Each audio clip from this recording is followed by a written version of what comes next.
Good afternoon, everyone, and welcome to today's webinar, Beware the Sequel, Preparing for the New California Privacy Rights Act. My name is Josh Stevens. I am a senior attorney here at Mac Murray Shuster. Before we get into the introductions and then into the presentation, just a couple quick housekeeping notes. We will have time for Q&A at the end, so if you have questions, please put those in the chat box or the questions box in your panel.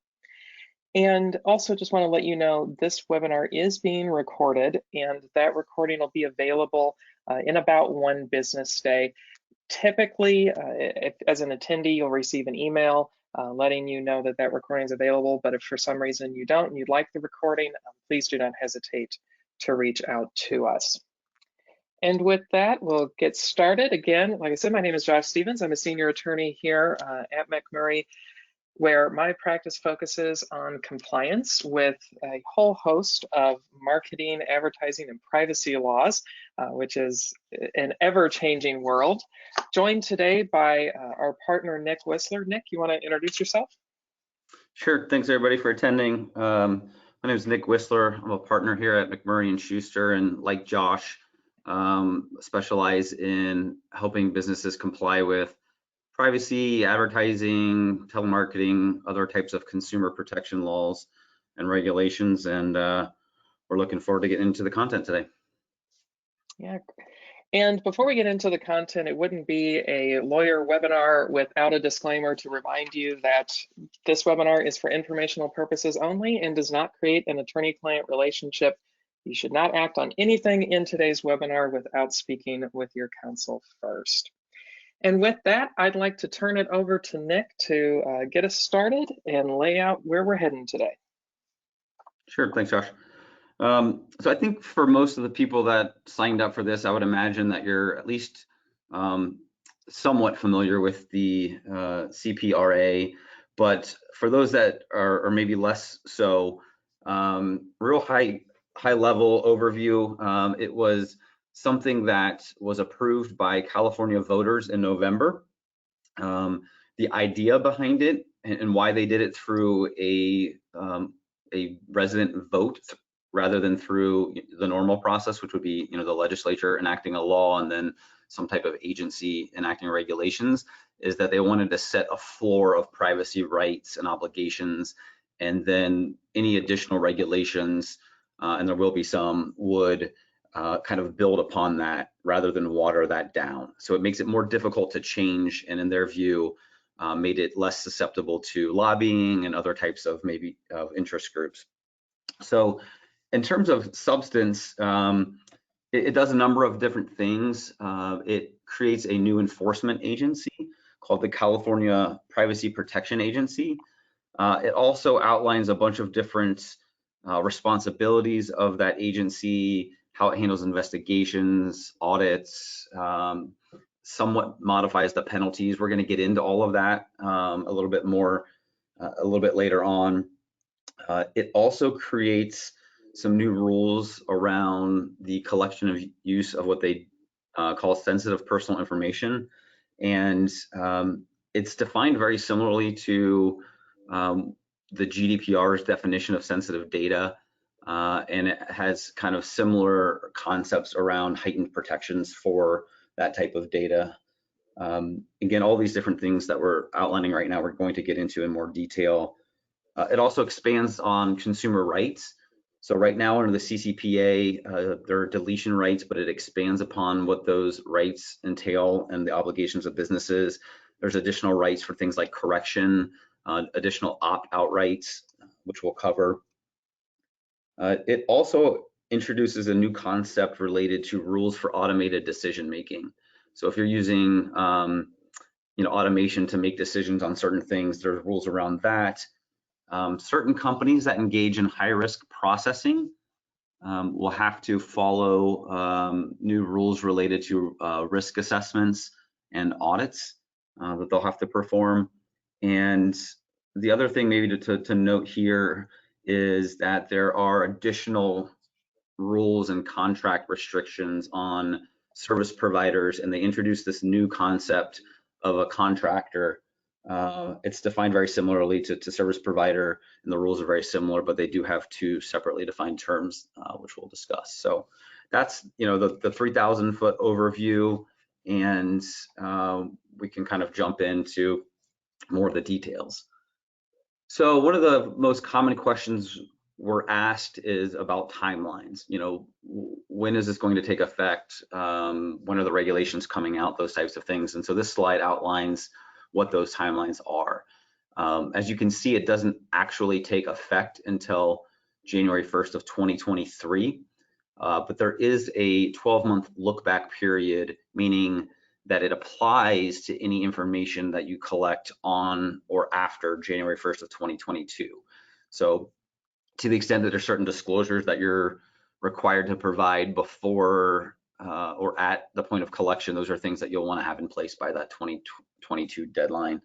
For those that went through a CCPA compliance process and were frustrated by the fact that the regulations didn't come out until after the effective date, at least you can take some solace in the fact that the regulations are due on July 1st, 2022, so before it becomes effective, and certainly well before the July 1st, 2023 enforcement date. So there'll be an effective date and then an enforcement date 6 months later, similar to what we saw with CCPA.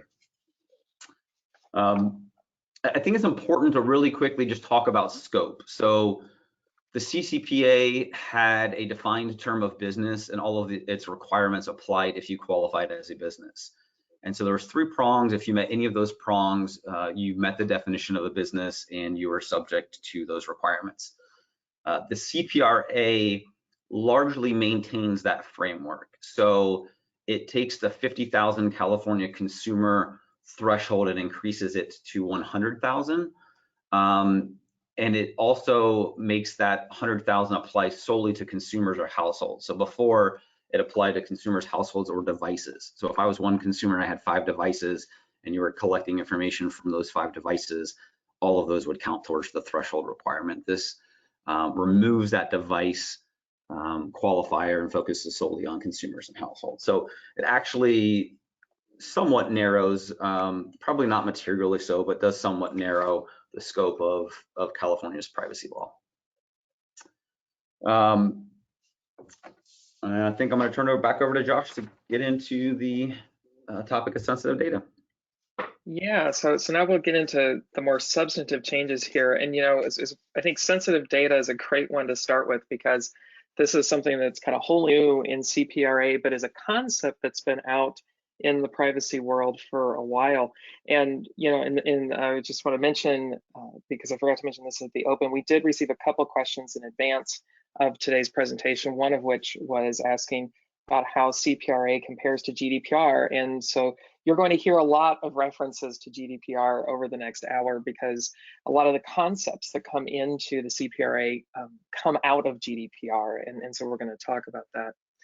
And this is one of those, this concept of sensitive data or sensitive personal information, which includes the list here on your screen.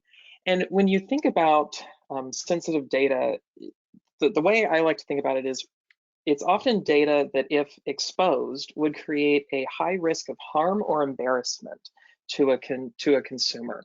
So, for example, government issued identifiers, things like your social security number or driver's license number, if that gets exposed, there's a high risk of identity theft, right? Information about your sex life at the other end of the list here might cause embarrassment. So, we think about this in that framework. One of the things I will mention is with regard to the account login credential item and financial account info item, these are a little narrower than just you might think at first glance. Both of these are when they are in combination with a security question, a password, or some other piece of information that allows access to that account.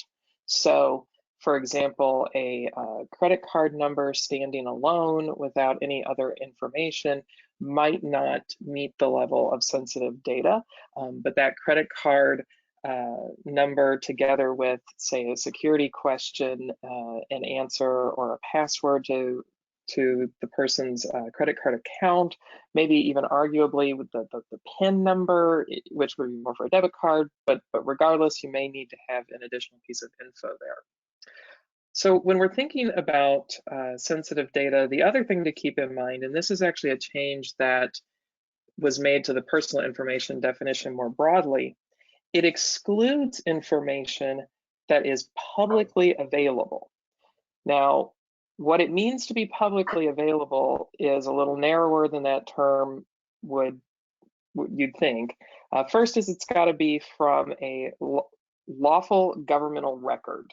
So for example, if you pull, I'm a homeowner, if you pull my name and address from the local clerk's office database, and you did that lawfully, then that may not be considered personal information because it was publicly available. A second way that it can be publicly available is if it's made available to the general public by the consumer or the media in a lawful manner. So if I have on my Facebook account my name and the city I live in, and my profile is set to public, anybody can see that, there might be an argument that if you obtained the information in that manner, that information was publicly available. But the business has to have a reasonable belief that it was a lawful disclosure. And we'll see in the regulations if they put any more parameters around that. And thirdly, one of the ways that it can become publicly available is if it's provided to the business by a person to whom that consumer shared the information, and the consumer did not restrict that information when they shared it. So you think about this like an intermediary.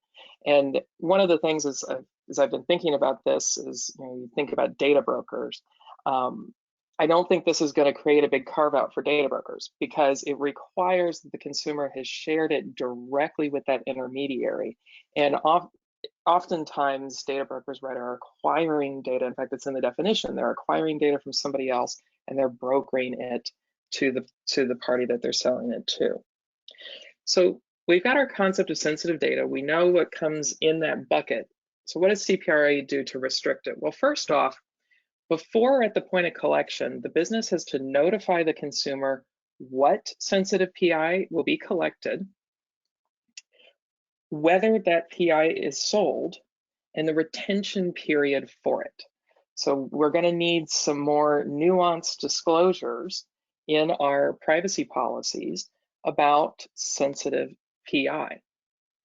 Consumers also have the right to then restrict the selling, sharing, or use of that PI to what is, quote, necessary to perform the services or provide the goods reasonably expected by an average consumer who requests those goods or services, or for 4 other enumerated purposes, which you can look up in the statute, but essentially they relate to security, integrity, and sort of back-end services, so like payment processing, for example. But this concept of necessary, if you look at the way GDPR has been implemented and what the European Data Protection Board has said about when something is necessary, that is a very restrictive term. It truly has to be necessary. So for example, let's say in the cookie world, I know this example is a little outside of this, but when European regulators look at, is a cookie necessary for a website to function, the website truly cannot function without that cookie. And there can't be any other reasonable way to make the website function if that cookie doesn't exist. So I think we're going to see, just given how much crossover there is between the CPRA and GDPR, that perhaps the California authorities might take a very narrow view of necessary. And the consumer gets to exercise this through a link on the website. So much as there's the do not sell my personal information link, there should be a link for limiting the use of my sensitive personal information. Those links can be combined. It's not clear how they have to be titled. We'll probably see that in the regulations. But the other thing that this allows is an opt-out preference signal. So some sort of automated way, technical mechanism for a consumer to, as the old ad about the rotisseries says, set it and forget it, right? That they could set it in the browser and it tells everybody, hey, don't sell my personal information and limit the use of my sensitive personal information. We'll have to wait for the regulations to come out to see how that's going to work, but that is something that's possible. Next is an expanded right to deletion. And essentially here, one of the big changes is if a business has sold or shared a consumer's personal information to a third party, currently there's no obligation to ever notify that third party if the consumer makes a deletion request. Under CPRA, well, let me back up.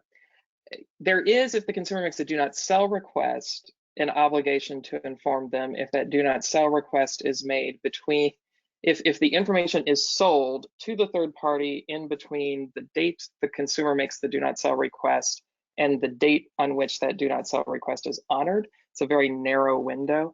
But in terms of deletion, what we're seeing is with CPRA, there's a wholly new obligation on businesses to notify third parties to whom personal information is sold or shared of a consumer's deletion request.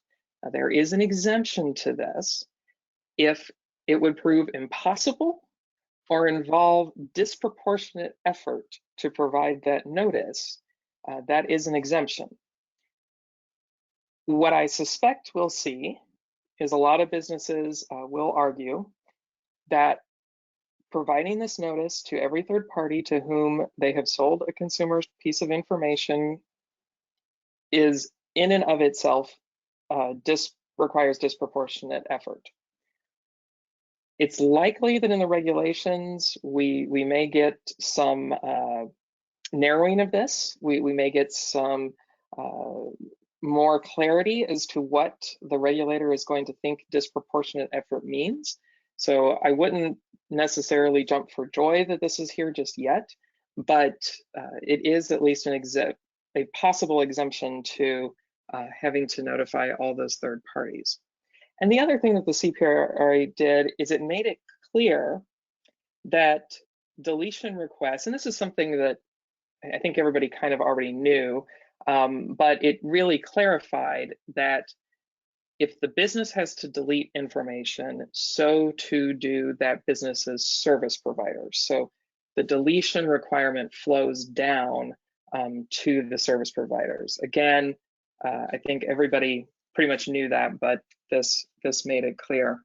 One other change that's worth noting, but just real quick, there is an exception. There are various exceptions to deletion in the CCPA. Those are carried over into the CPRA with some minor changes. The one biggest change is that the security and anti-fraud exception, which I know a lot of companies rely on to not have to delete information, has been completely rewritten essentially to now have a balancing test. So it's essentially you have to balance ensuring security and integrity with a necessary and proportionate standard. And so businesses really need to think about if they're going to deny a deletion request on security grounds, what documentation do they have? What analysis have they done to show that balance? And one more new right is the right to correction. This one's pretty straightforward. Essentially, a consumer can request a business to correct inaccurate personal information. You need to disclose that this right exists in the privacy policy, and you need to accept those requests using essentially the exact same process for any access request or deletion request. So just keep that in mind. It's an additional right. Typically in GDPR world, we see this follow an access request. So the consumer accesses their information first. They get the information, they see there's a problem, and then they make a correction request. So Nick, let's talk about sharing. Sure. So again, doing the comparison to CCPA, right now, California consumers can opt out of the selling of their information. And the statute, of course, defines what selling is. It's very broad, but it does require some type of exchange of consideration for the data. And so I think that creates a little bit of a gray area when it comes to ad tech companies and using ad networks to do online behavioral advertising, and whether providing those entities access to data from your website constitutes selling, right? You're providing them access, you're receiving services in exchange for basically providing them the data. And a couple of companies have tried to address that through features that allow you to instruct them to use the data that they receive from your website only on your behalf. So it's trying to kind of mold them as a service provider as opposed to a third party that is free from any type of restrictions as to how they can use that data. For example, Facebook has what they call their limited data use, or LDU feature, that you can opt into. The problem is they're making it very difficult to do that. So for example, if you opt in for all California consumers, you often lose the ability to use Facebook targeted advertising services in California.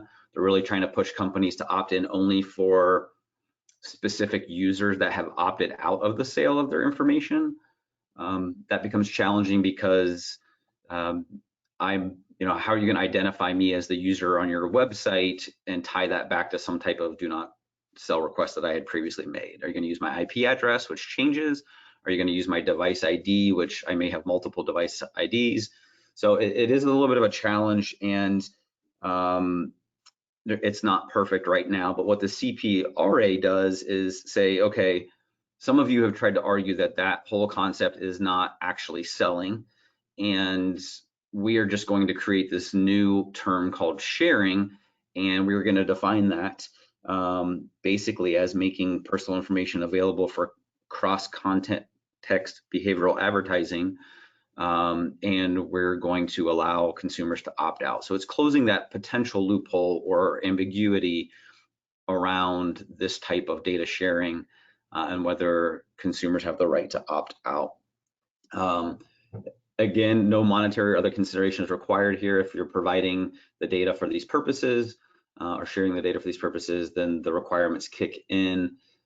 There is this exemption for situations where a consumer uses or directs a business to share their information with a third party. I don't really follow how that might apply in this specific context, because generally this type of advertising is done, kind of behind the scenes. The consumer isn't really directing the owner of the website to share their information with these ad tech companies who will later serve them targeted ads. So that may be more relevant in other contexts. I think we're actually going to hit on that a little bit later too, but in this context, it doesn't seem like it's going to be all that helpful. And for those who may be wondering what cross-context behavioral advertising is, there's a definition here. I mean, at the end of the day, it's really talking about targeting consumers based on their activity with another business or across different websites, applications, etc. So we mentioned earlier that there's an existing do not sell my personal information link that's required on the website. Josh talked about an additional link that's going to be required for limitations around using sensitive personal information. The CPRA also requires the expansion of that existing do not sell my info link to also include share. So you're going to have a slightly reworded link that may already exist today, and that other sensitive information link if applicable, or as Josh mentioned, there may be an ability to combine those, and hopefully the regulations will specify what that should say, like what the verbiage should be. The other thing that's probably really important to think about here is that Josh mentioned earlier that some of these opt-out rights will be an either-or proposition. You can either have these links and allow consumers to fill them out, or as a business, you can allow consumers to use these opt-out preference signals that really don't exist today. I mean, obviously there's DAA opt-outs for behavior advertising and things of the like, but they're not tied specifically to these laws.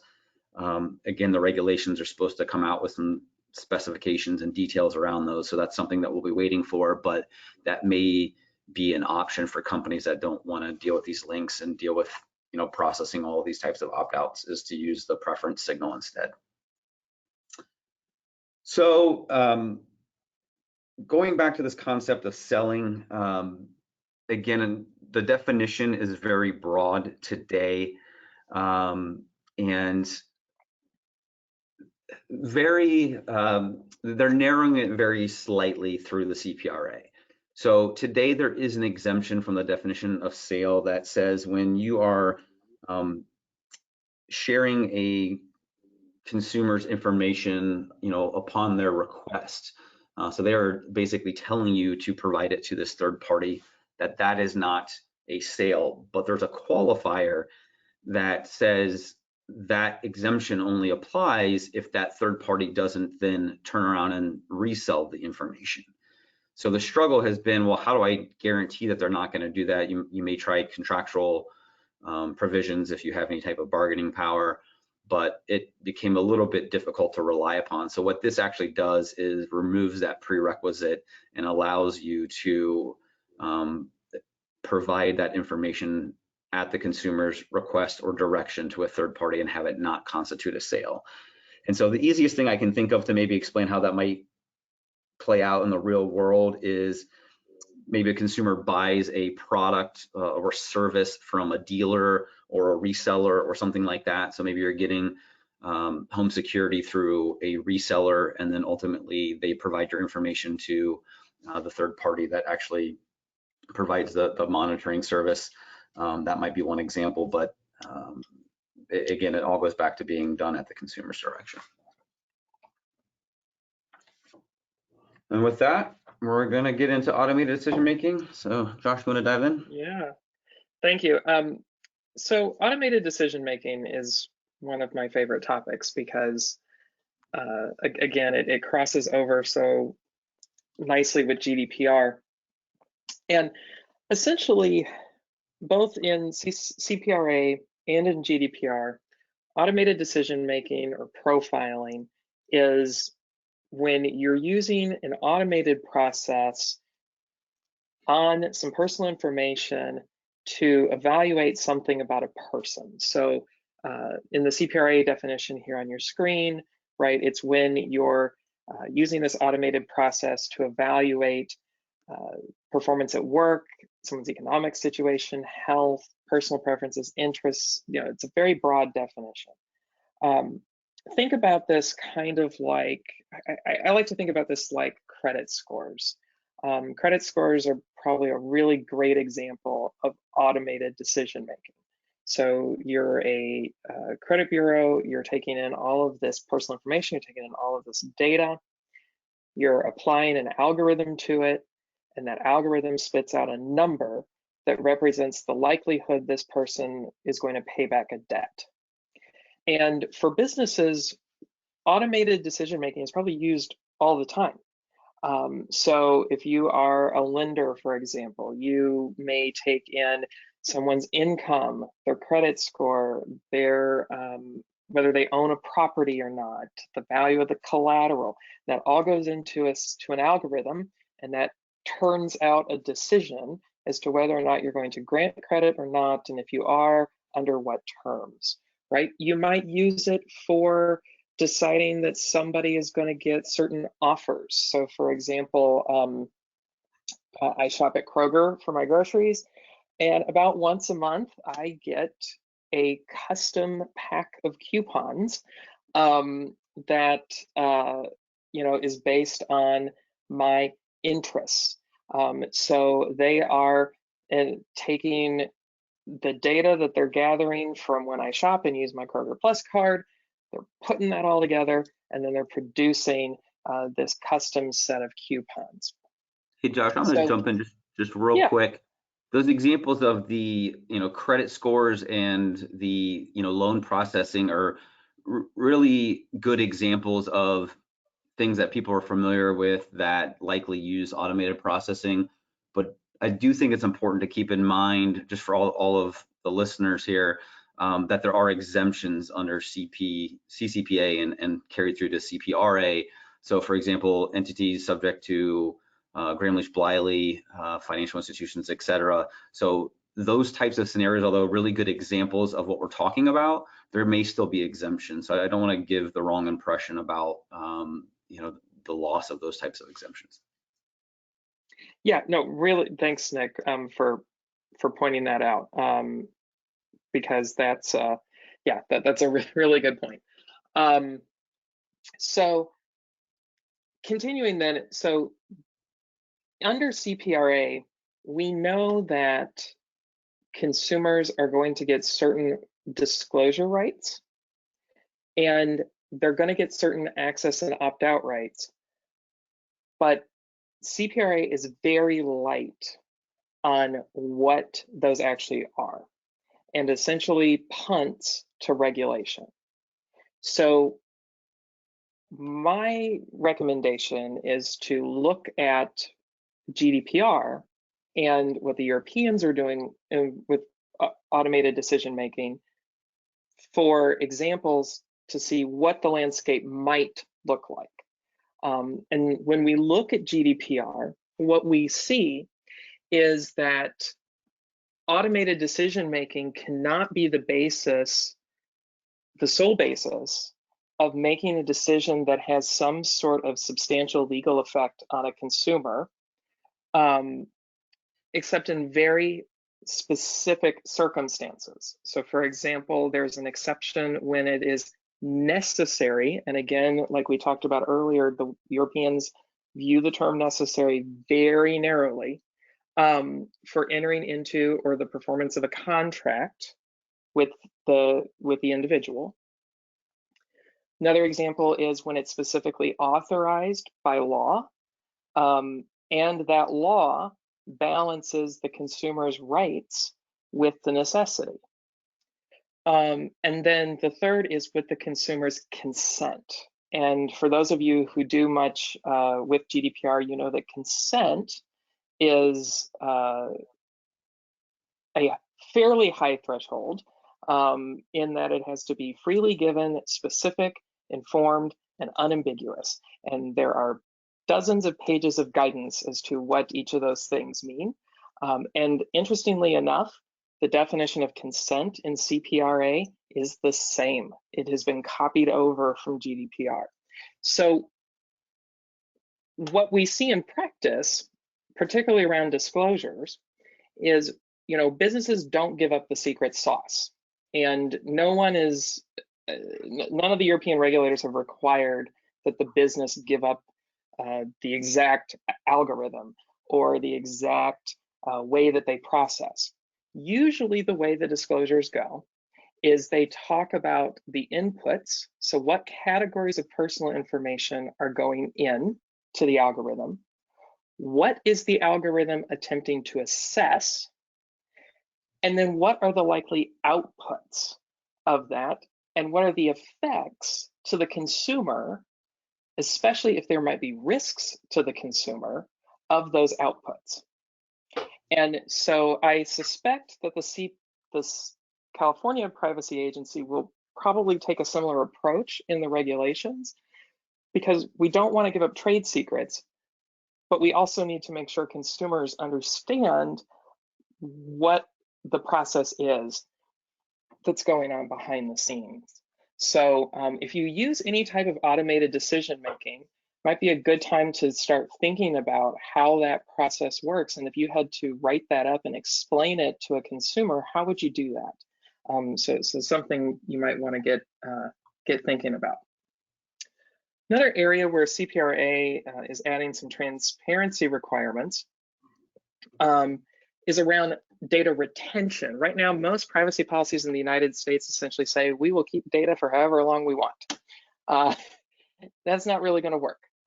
So under CPRA, you're going to need to actually disclose how long you retain personal information.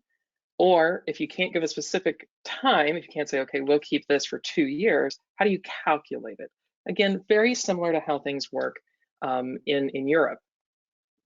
This concept of data minimization, though, where personal information can only be retained as long as reasonably necessary for the disclosed purpose, is a new kind of hot button topic in the EU. We've seen guidance coming out saying things like, if you have closed circuit television footage of your shop, you should be able to delete that within 24 hours of it being recorded, because you should know if a crime occurred that you need that footage for within 24 hours, right? We're seeing now pushback on businesses to say, you really do need to go through your databases and assess, why do I have this? Provide the justification, and then get rid of anything that you don't have a reasonably necessary basis for retaining. And just to emphasize again, because this is a concept in CCPA that's carried through to CPRA, when you disclose to a consumer in your privacy policy that you're collecting information for certain purposes, that information cannot then be used for other purposes without going back to the consumer and getting consent. So your privacy notices need to be very clear and need to have a lot of thought to them about how not only are you using it now, but how do you reasonably see yourself potentially using it in the future? And continuing along this theme, right, you need to do these risk assessments. And so CPRA is requiring that if you are a business conducting high risk processing, annually you have to audit your cybersecurity and complete quote unquote regular risk assessments. So those risk assessments need to happen on a regular basis, probably annually. We'll see what the regs say, but that's kind of a typical cadence, annually, or anytime a significant change occurs in the way you're going to be processing data, or you're going to be pulling in new data for processing, you should conduct a risk assessment before engaging in that activity. This is part of what we refer to as privacy by design. High-risk processing under CPRA is something that presents a significant risk to a consumer's privacy or security. And so looking at GDPR, there's a similar concept, data protection impact assessment. And some of the factors that they look at when determining, okay, is this high risk where that assessment needs to be done, are, for example, is it, are you processing sensitive data as part of it? Is this some type of systematic monitoring of somebody's behavior or conduct? Are you processing for purposes of evaluating someone or scoring someone on something that could affect their rights, or their employment, or their ability to get credit, something like that? And also just high volume. Are you engaging in just really high volume processing, right? So there's a risk there as well. So when you do these risk assessments, part of this is looking at the types of PI that's involved, and then weighing the risks and the benefits of the processing for the business and the consumer, always keeping in mind the idea of protecting a consumer's fundamental rights and freedoms. And there's a lot of guidance from the European Data Protection Board on doing data protection impact assessments that I think businesses can look to help guide them through this while we wait on regulations. And Nick, I'll turn it back to you here for contract requirements. Yeah, so I mentioned at the beginning that the CPRA adds this new definition for a contractor. And I mentioned that the requirements for contractors and service providers are pretty much identical. So that means you have to have the same contract restrictions in place. You have the same kind of downstream obligations that get pushed down, and service providers would have to take certain actions like deleting the data upon request and those types of things. So again, the rules are pretty much identical. The definitions are also incredibly similar. The The most noticeable difference is that the definition of service provider talks about processing personal information, whereas the definition of a contractor talks about having access to personal information. So it's possible that they're trying to draw a distinction between those two. And so for anybody that was maybe arguing that under the service provider definition, they didn't qualify because they don't actually process it, they just maybe store it. You know, maybe it's a cloud storage provider or something like that.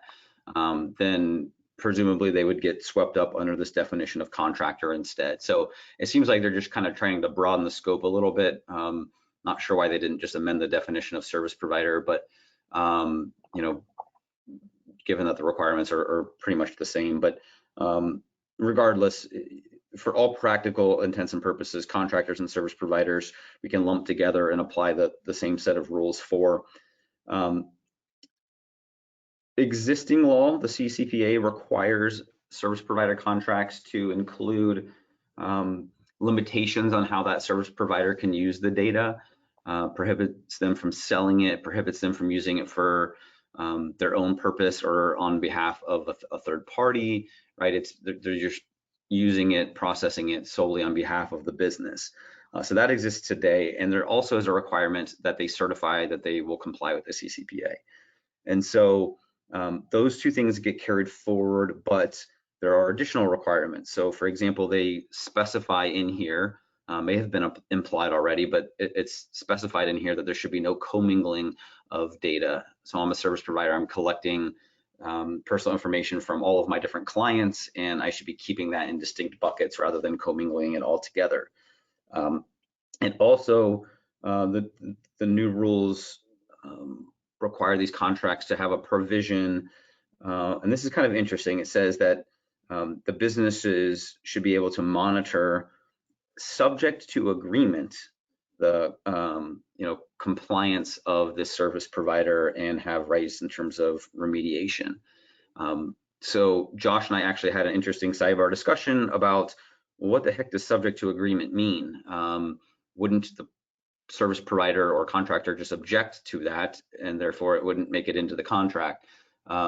We think it likely that they'll interpret it either through regulation or otherwise a little bit more narrowly than that. So maybe it's talking about, the service provider being able to restrict how and when a business might have these monitoring rights against it, as opposed to, yes or no. So just keep that in mind. And the thing that you also may want to keep in mind is a lot of businesses that were working towards CCPA compliance, first of all, they're rushing through to get a lot of stuff done. They didn't have a lot of time. There wasn't this very large lead time for CCPA. And so service provider contracts, especially ones that had similar but not perfect provisions, a lot of times went untouched. So, maybe it required them to comply with all laws, and maybe it had a provision saying this is, still the business's information and you can't use it for other purposes, but it didn't really meet the technical specifications under CCPA. And the businesses were willing to take on that risk given all the other priorities at the time. I think these new contract provisions are going to maybe have a little bit more, it's something that you should emphasize a little bit more now, because most of these, I shouldn't say most, but some of these service provider contracts do not have monitoring rights or remediation rights, et cetera. Some of them certainly do, but that may not be something that's in a existing contract and something that may need to be modified moving forward. The other thing is Josh mentioned earlier, I think I maybe mentioned it too, but a lot of the requirements that we're talking about get pushed down to the service providers. So if you are processing a deletion request, you need to have the right to go down to the service provider and instruct them to delete the information subject to exemptions. If you are processing a right to know request or an access request, then you may need a service provider's help in order to pull all of the information that you have about that consumer and provide it to them. So making sure that you're addressing those through your contracts is also important. And there are requirements for the service providers to provide that type of assistance. Okay, so the other interesting thing about CPRA is it adopts some explicit contract requirements for third parties. And remember that third party is a defined term, right? It's not a service provider or a contractor. It's basically other entities or persons that you're providing the information to that do not qualify as a service provider or contractor. And it may have always been advisable that when you're selling data maybe to a third party that you require them to comply with the CCPA or just privacy laws in general. Or if you're buying data from a third party, you know, making sure that they had the legal authority to sell you those individuals' personal information. So those type of contract provisions make sense. We would have recommended them anyway, but the CPRA requires third-party contracts to now meet specific requirements. So first, that the contract should specify that the PI is being sold for limited and specific purposes.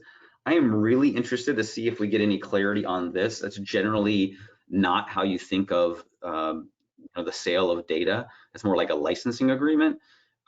Generally, when you're selling something, it's you're selling it to them for their own use for whatever purposes they deem fit. So it's a little bit of an odd concept, but it is directly in the text of the CPRA and something that I would hope we can push for and receive clarification on.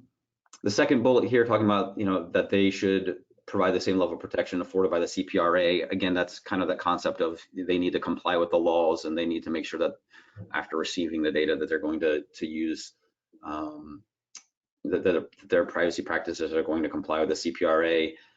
There's another provision here related to monitoring of compliance. Again, I don't really think that makes nearly as much sense in the third-party context as it does a service provider context, but just be aware that that is in the text of the CPRA. And there's also an obligation for a third party to notify the business if it can no longer meet its obligations under the CPRA. There is a very limited window in which you may be sharing information with a third party that doesn't constitute selling. Those scenarios are generally pretty narrow.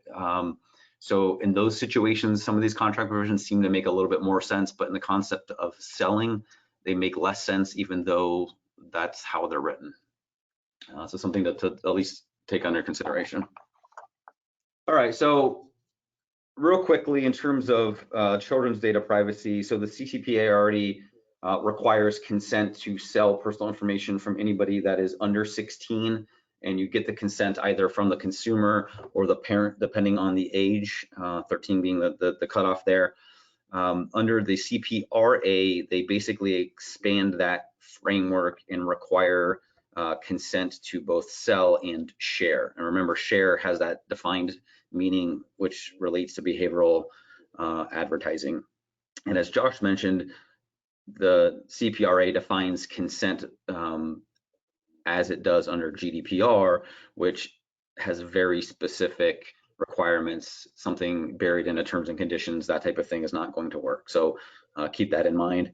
And then the other thing to note here is that while the CCPA already required a business to wait 12 months after receiving an opt-out request, if somebody opted out of selling, you'd have to wait 12 months to ask them to opt back in.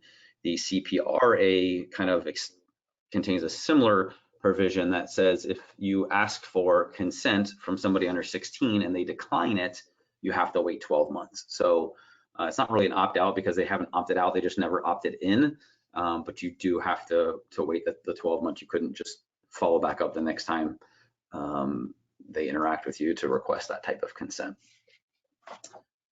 Very, very quickly, just so we can get through all this stuff, we often get asked about the CCPA's exemptions, partial exemptions for employee data and for data collected in the business-to-business context. The CPRA does extend both of those exemptions in their limited nature through the end of 2022. So that is one helpful clarification through the CPRA. Yeah, and Nick, now that we know kind of what we need to do, let's talk a little bit about enforcement quickly. So there will be, as we mentioned, this new California Privacy Protection Agency. It's going to be headed by a 5-member board of governors. with a board-appointed executive director. We should actually know who's going to be on this board here fairly soon, because the deadline to appoint the governors is 90 days after the law is enacted. And the way California law works, the law is technically enacted 5 days after the Secretary of State certifies the vote. So I would imagine, in the next couple months, we should know who's going to be on this board.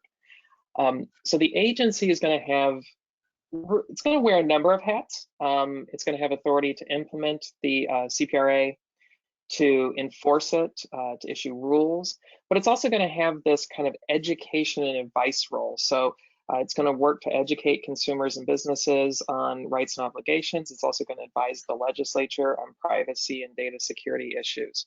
One of the good things here, I guess, is that there is a mandate that the agency consider good faith cooperation when it's determining penalties. We'll talk about penalties here in a second. But that was a nice add. So businesses have an incentive to try to do well, to come forward if they have problems, and to work with the agency. Has a $5 million budget its first year, $10 million each year thereafter, which will be scaled with inflation. So not the biggest budget we've ever seen, but certainly enough money to take some actions. So talking about penalties and rights to cure, under the CCPA, there was a 30-day right to cure period before the Attorney General can enforce against a business. CPRA gets rid of that 30-day right to cure period, although there is a 30-day notice period in which you can also request a hearing. So, there is an opportunity there for you to cooperate with the agency and try to mitigate or maybe even, get enforcement to go away before it actually happens. In terms of penalties, they stay pretty much the same, but in CPRA, the trebled penalties of $7,500 for intentional violations are also applied if the violation involves personal information of consumers under 16. So something to keep in mind there if you handle the data of minors. There was a small change to breach liability. So remember that under CCPA, there is a private right of action for data breaches of $750 per consumer per incident. CPRA expanded that a little bit to include breaches that compromise a consumer's email address and password or security question and answer. There is no encryption exemption for this, but there is an encryption exemption for other PIs. So this is something, I think a lot of people might take a breath on, but this is why data security is so critically important in and amongst all the other reasons. And so that we have a couple minutes. Yeah, go ahead. So what's interesting about that is we've often heard people cite back to the data security requirements of CCPA, and what was odd about CCPA is it didn't really set forth any data security requirements. It just provided the remedy, the private right of action for any violation of existing law. The CPRA kind of keeps that concept of it doesn't have its own, but instead it does incorporate those other requirements by reference. So the CCPA was completely silent on what those requirements were. The CPRA cites to the section in the statute that governs data security that would then be subject to the data breach lawsuit. So it does provide a little bit of clarity, which should have been already implied, but there's that. And then real quickly, while we're wrapping up here, in terms of kind of what's next, right? We know that the law doesn't take effect until 2023. There is that look back period to 2020, beginning of 2022, and we know that there's going to be regulations, and some of these things are going to have to get fleshed out through the regulations. So in the meantime, the things that I think that you could start working on or thinking about are kind of investigating and analyzing some of the areas where new requirements will kick in. So if you are sharing information about children, so you're doing online behavioral advertising and you're on a site that may be a site that's targeted to children, for example, how does that impact you? What type of sensitive personal information are you collecting and how are you processing it? Are you using automated decision making? Does your processing qualify as high risk? Josh mentioned earlier the change to the deletion exemption for security, and whether having to do that balancing act. So going through and kind of doing those analyses and being prepared ahead of time, I think will bode well for when the law takes effect. Along with that, kind of considering your data retention needs. So how long are you legally required to keep something? How long is it appropriate? How are we going to disclose that in the privacy policy under these new rules? It's something that you can work on now. I would also recommend that you're updating your privacy policy by the end of 2021 to, as much as you can, comply with the CPRA. So you're required to do an annual review anyways under existing law. And we mentioned the disclosure requirement should be in place at or before the point of collection, and that the look back period covers all of the data collected during 2022. So if you have those disclosures in place before that time period, so by the end of 2021, you'll be in a good spot to meet those requirements, even if you're not giving full disclosures as to the rights. So you may not disclose that they have the right to correction or these other rights until they kick in, but you would have the other disclosures in place about what you're collecting and what you're doing with it. And also the updates to template contracts is something that you can work on now. And as I mentioned before, that was a challenge for a lot of companies under CCPA because of the short lead time. And they just were really, a lot of companies were trying to get a privacy framework in place to begin with. Other than a privacy policy, they didn't have much, maybe some security protocols, but they didn't have much beyond that. So they were really focusing on that and less so on the contracts. Given the time here, it may make sense to get started on that, especially those that have lots of vendors, service providers, et cetera. Yeah, great points, Nick. And so we've got just about 3 minutes left, and I think we've got 3 questions. So we'll take these real quick here, and if anybody has any additional questions, feel free to put them in the box. If we don't get to them in the presentation, we can always follow up with you afterwards. So Nick, I'm going to put this question to you. Do you anticipate that these new rules around sensitive PI will restrict Wi-Fi triangulation, which is a function that iPhones have in them right now? So I understand that. I think the concept is kind of like precise geolocation information, which is within the definition of sensitive information. So if you are triangulating a person's location using that functionality through the iPhone or any other way, then I believe it would qualify as sensitive information and would be subject to the protections and disclosures that we talked about today.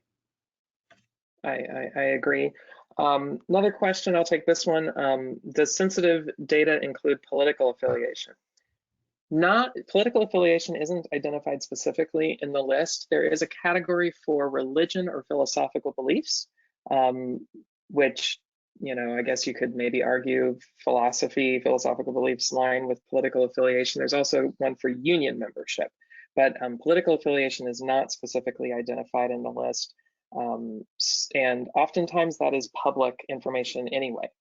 In many states, the fact that you are registered to vote and identify with a certain party is public information. Last question, Nick. For small employers with less than 5 employees, does the CCPA or CPRA apply to them?